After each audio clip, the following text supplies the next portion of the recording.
Hello, guys. Today we're going to read Harry Potter and the Sorcerer's Stone, Chapter 2. Chapter 2, The Vanishing Glass.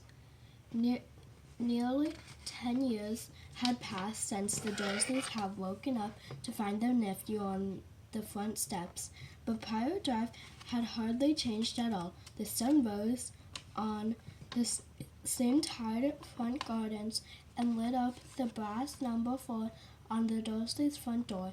He crept into their living room, which was almost exactly the same as it had been the night when Mr. Dursley had seen the fateful news report about the owls. Only the photographs on the mirror-piece really showed how much time had passed. 10 years ago, there had been lots of pictures of what looked like a large pink beach ball wearing different colored bonnets.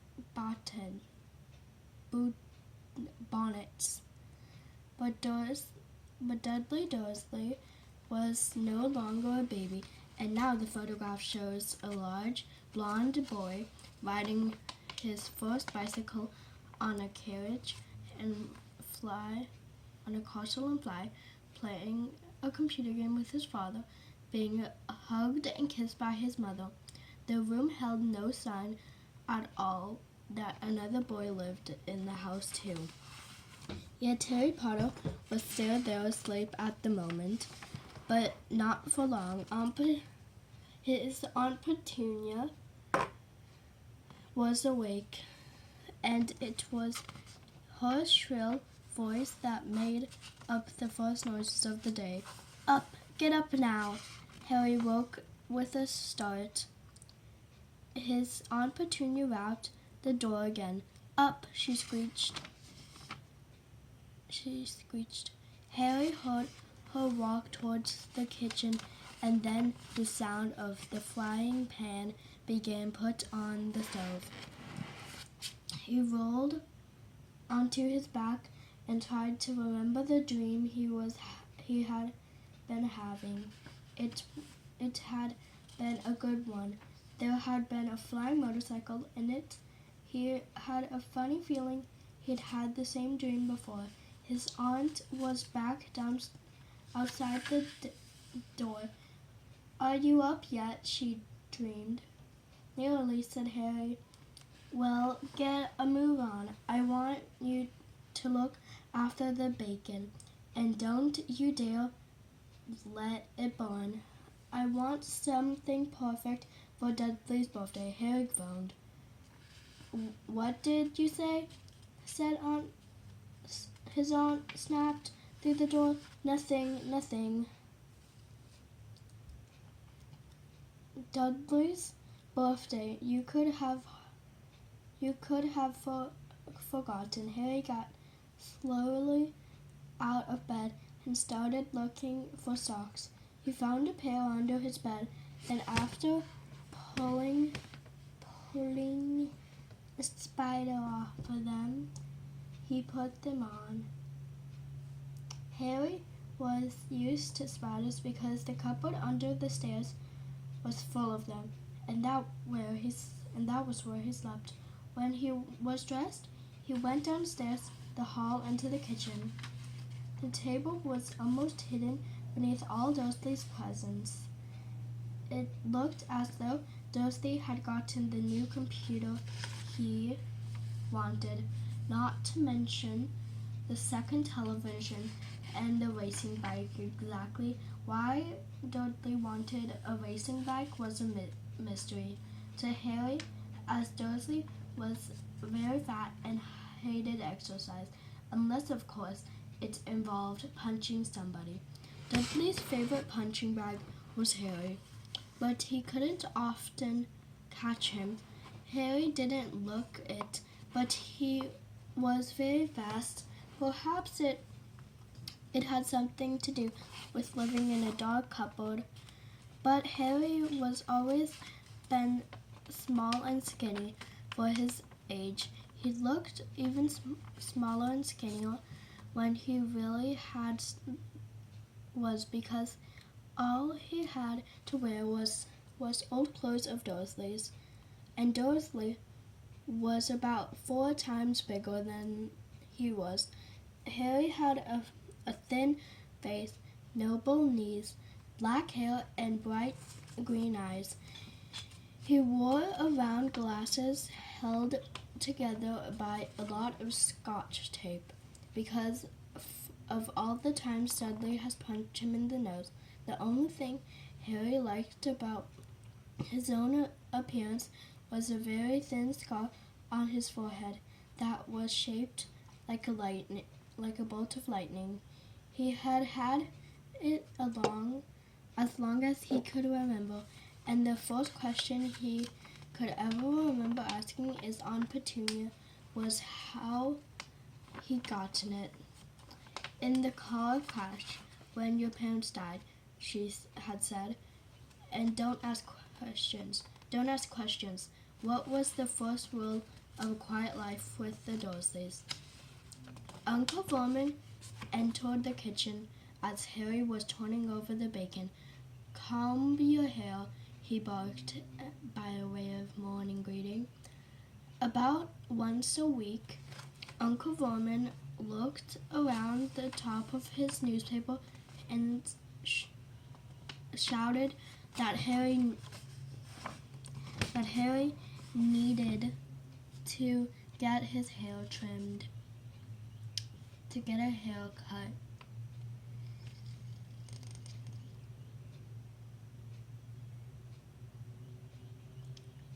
Harry must have had more haircuts than the rest of the boys in his hut together, but it made no difference. His hair simply grew away all over the place. Harry was frying eggs by the time Dudley arrived in the kitchen. Large pink face, but not much neck, verbally blue eyes, and thick blonde hair that lay smoothly on his thick fat head. Aunt Petunia often said that Dudley looked like a baby angel. Harry often said that Dudley looked like a pig in a wig. Harry put the plates of eggs and bacon on the table, which was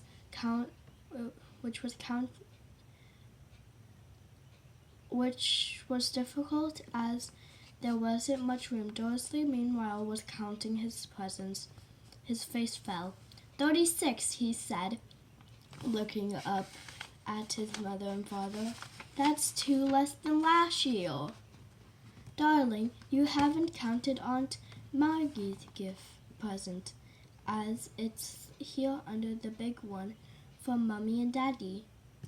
"All right, 37 then," said Dursley, going red in the face. Harry, who was seeing a huge Dursley tantrum coming on, but wolfing down his bacon as fast as he possibly in case Dursley turned the table over.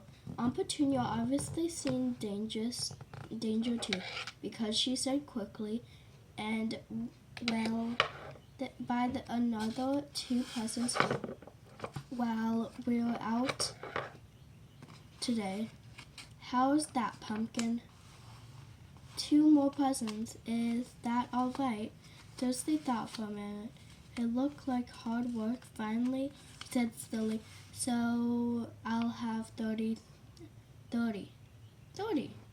39, sweetums," said Aunt Petunia. "Oh." Dudley sat down heavily and grounding the nearest parcel. "All right then," Uncle Vernon chuckled. "Little Trunky wants his money's worth, just like his father. Atta boy." He ruffled Dudley's hair. At the moment, the telephone rang and Aunt Petunia went to answer it. While Harry and Uncle Vernon watched, Dudley unwrapped the racing bike, a video camera, a remote control airplane, 16 new computer games, and a VCR. He was ripping the paper off a gold wrapped, and Aunt Petunia came back from the telephone looking both angry and worried. "Bad news, Vermin," she said. "Mrs. Figgs broke her leg. She can't take him." She jerked his head in Harry's direction. Dursley's mouth fell open in horror, but Harry's heart gave a leap. Every year on Dursley's birthday, his parents took him to a friend's out for the day, an adventure park, hamburgers, restaurants, or the movies. Every year, Harry was left behind with Mrs. Figgs, a mad old woman who lived 2 streets away. Harry hated it there. The whole house smelled of cabbage, and Mrs. Figgs made him look at photographs of all the cats she'd ever owned. "Now what?" said Aunt Petunia, looking furiously at Harry, as thought he'd planned her this. Harry knew he ought to feel sorry that for himself. It would be a whole year before it had to look in Tibbs' snowy Mr. Paws and Tuffy again. "We could phone Marge," Uncle Vernon suggested. "We could phone—" "Don't be silly, Vernon. She hates the boy." The Dursleys often spoke about Harry like this, as though he wasn't there, or rather as though he was something very nasty that couldn't understand them, like a slug. What about your her name, your friend Yovona?" "Oh, vacation in Margareton," snapped Aunt Petunia. You could leave him with You could leave me here," Harry put it in hopefully. "He'd be able to watch what he wanted on television for a change, and maybe even have to go on Dursley's computer." Aunt Petunia looked as though she was swallowing a lemon, and came back to find the house in ruins. She snarled. "I won't blow up the house," said Harry. But they weren't listening. "I suppose we could take him to the zoo," said Aunt Petunia slowly, "and leave him in the car. The car's new. He's not sitting in it alone." Dudley began to cry loudly. In fact, he wasn't really crying. It had been years since he'd really cried, but he knew that if he screwed up his face and wailed, his mother would give him away anything he wanted. "Dinky Duddums, don't cry. Mommy won't let him spoil your special day," she cried, flinging her arms around him. "I don't want him to come," Dudley yelled, between hugs, pretending to sob. He always spoils everything," he shouted. Harry, a nasty grin, though the gasped in his mother's arms. "But there's the doorbell ring. Oh, good Lord!" "There's here," said Aunt Petunia valiantly, and a moment later Dursley's best friend Piers Pocus walked in with his mother. Piers was a scrummy boy with a face like a rat. He was usually the one who held people's arms behind their backs while Dudley hit them. Dudley stopped pretending to cry at once. Half an hour later, Harry, who couldn't believe his luck, was sitting in the back of the Dursley's car with Piers and Dursley on the way to the zoo. For the first time in his life, his aunt and uncle hadn't been able to think of anything else to do with him. But before they left, Uncle Vernon had taken Harry aside. "I'm warning you," he had said, putting his large purple face right up close to Harry's. "I'm warning you now, boy. Any funny business, anything at all, and you'd be in the cupboard for now until Christmas." "I'm not going to do anything," said Harry, honestly. But Uncle Vernon didn't believe him. No one even did. The problem was strange things often happened around Harry, and it was just no good telling the Dursleys didn't make them happy. Once Aunt Petunia tried of Harry coming back from the barber's, looking as though he hadn't been at all. He'd take a pair of kitchen scissors and cut his hair as short as he was almost bald, except for his bangs, which she left to hide the horrible scar. Dudley was laughing himself silly at Harry, who spent a sleepless night imagining school the next day, where he was already laughing for his baggy clothes and taped glasses. Next morning, however, he had got up to find his hair except as it had been before. Aunt Petunia had sheared it off. He had been given a week in his cupboard for this, even though he had tried to explain that he couldn't explain how it had grown back so quickly. Another time, Aunt Petunia had been trying to force him into a revolt old sweater of Dursley's, brown and orange puff balls. The harder she tried to pull it over his head, the smaller it seemed to become, until finally it might have fitted a harder puppet, but certainly wouldn't fit Harry. Aunt Petunia had decided it must have shrunk in the washing machine. To his great relief, Harry wasn't punished. On the other hand, he'd gotten into trouble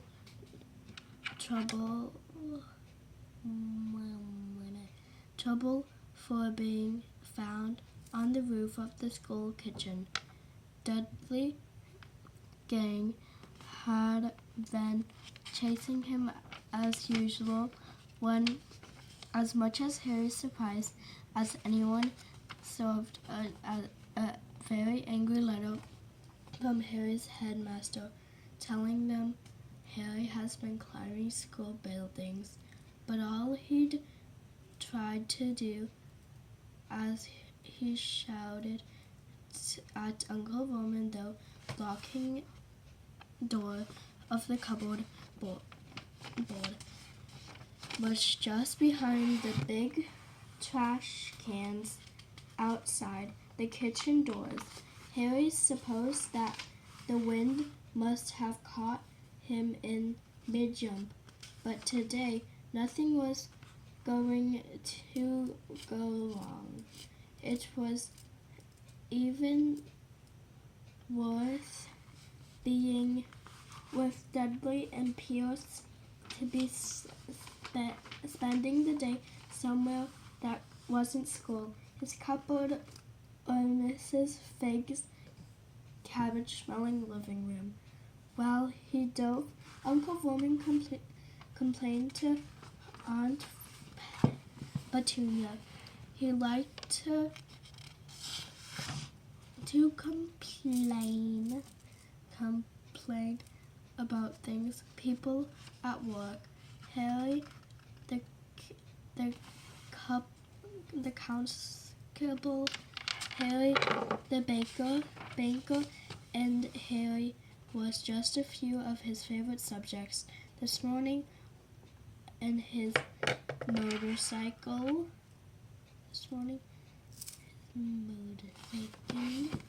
His motorcycle, roaring aloud like machines. The young hoodless, he said as the motorcycle overtook them. I have a dream about a motorcycle, said Harry, reminding suddenly it was flying. Uncle Vermin nearly crashed into the car in front. He turned right around his seat and yelled at Harry, his face with a giggly beard and mustache. Motorcycles don't fly. Dudley and Pierce sniggered. I know that, but they don't. I know they don't, said Harry. It was only a dream. But he wished he hadn't said anything. And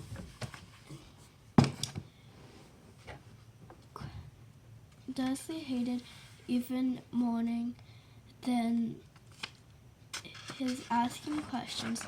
It was his talking about anything, acting in a way it shouldn't, no matter if it was in a dream or something, a cartoon. They seemed to think he might get dangerous ideas.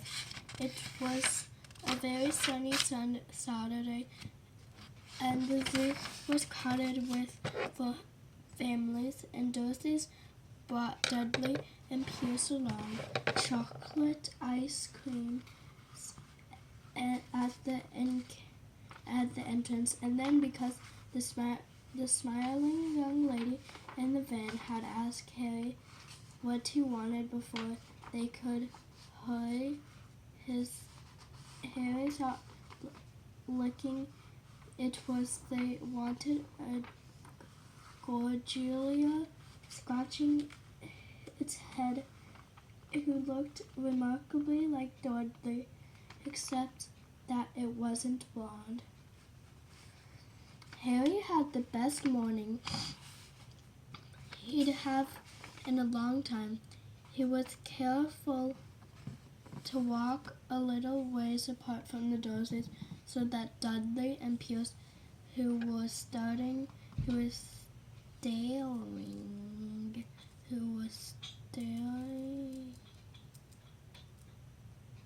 because of Nick-Off. Georgie didn't have enough ice cream.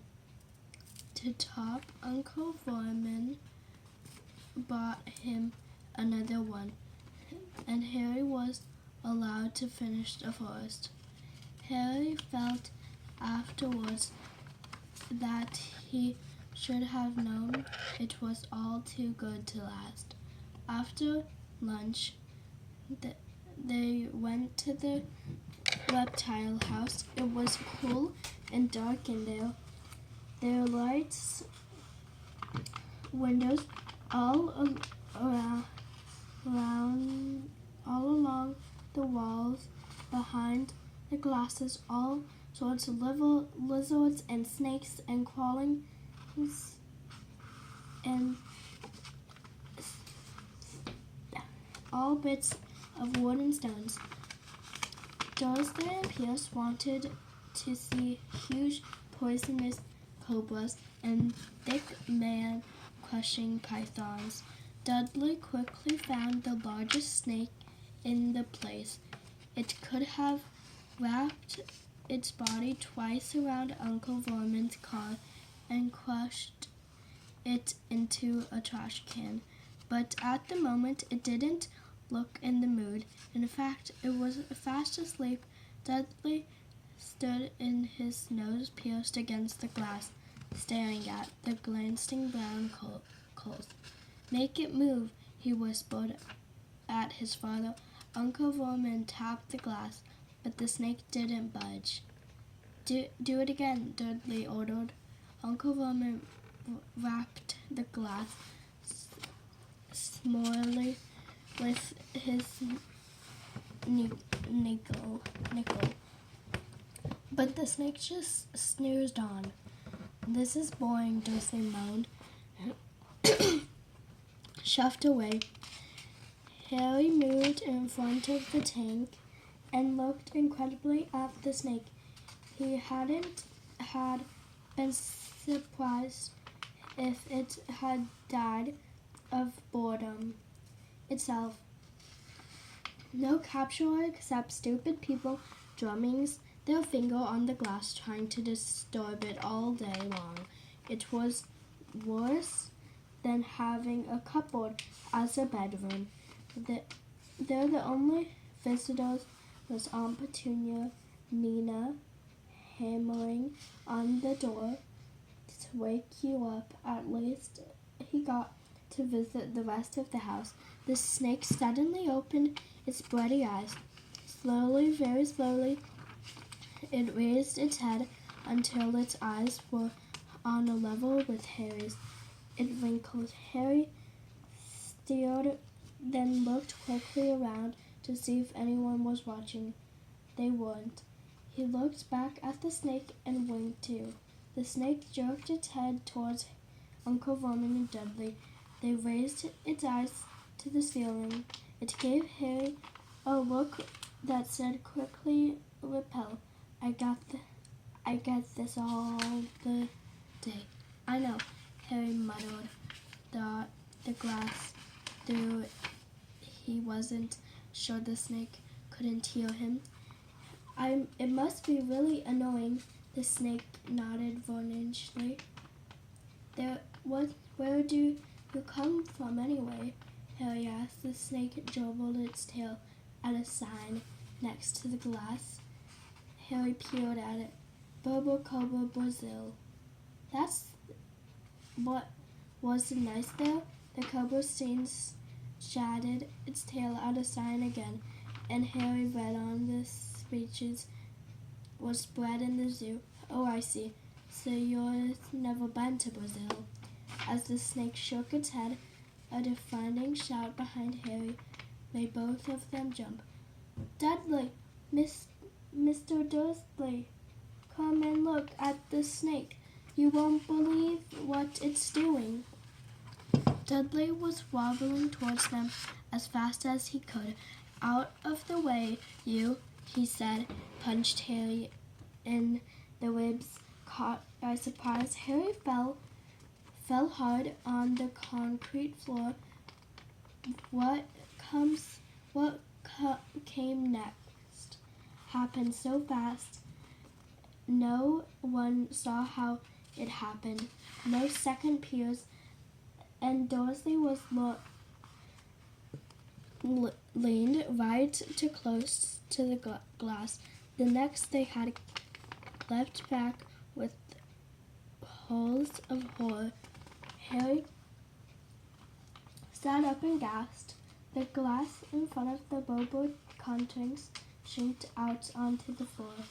People thought the reptile house screamed and turned running for the exit as the snake slid swiftly past him. Harry could have sworn a loud hissing voice said, "Brazil, here I come. Thanks, go." The keeper of the reptile house was in shock. "But the glass," he kept saying. "Where did the glass go?" The zookeeper himself made Aunt Petunia a cup of strong, sweet tea while he apologized over and over again. Pierce and Dudley could only giggle As far as Harry had seen, the snake hadn't done anything except snap playfully at their heels as it passed. But by the time they were all back in Uncle Dursley's car, Dudley was telling them how it had nearly bitten off his leg, while Piers was swearing it was trying to squeeze him to death. But worst of all, for Harry at least, the Piers calmed down enough to say, "Harry was talking to it, wasn't you, Harry?" Uncle Vernon waited until Piers was safely out of the house before staring at Harry. He was so angry he could hardly speak. He managed to say, "Good cupboard stay. No meals before the collapsing into a chair," and Uncle Vernon had to run and get him a large brandy.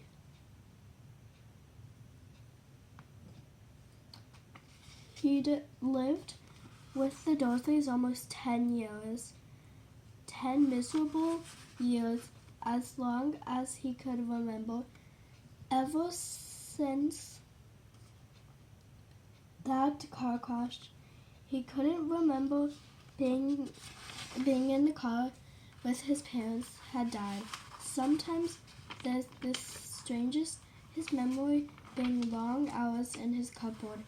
He came up with a strange vision, a blinding flash of green light and a Boeing plane on his forehead. He suggests that the crash thought he couldn't imagine where all the green light came from. He couldn't remember his parents at all. His aunt and uncle never spoke about them, and of course, he was forbidden to ask questions. There was no photographs of them in the house. There had been younger Harry had dreamed of some knowing relation coming to take him away, but it can never happen. The Dursleys were his only family, yet sometimes he knew him. Very strangers they were too. A tiny man in a violet top that had bowed to him once while out shopping with the man.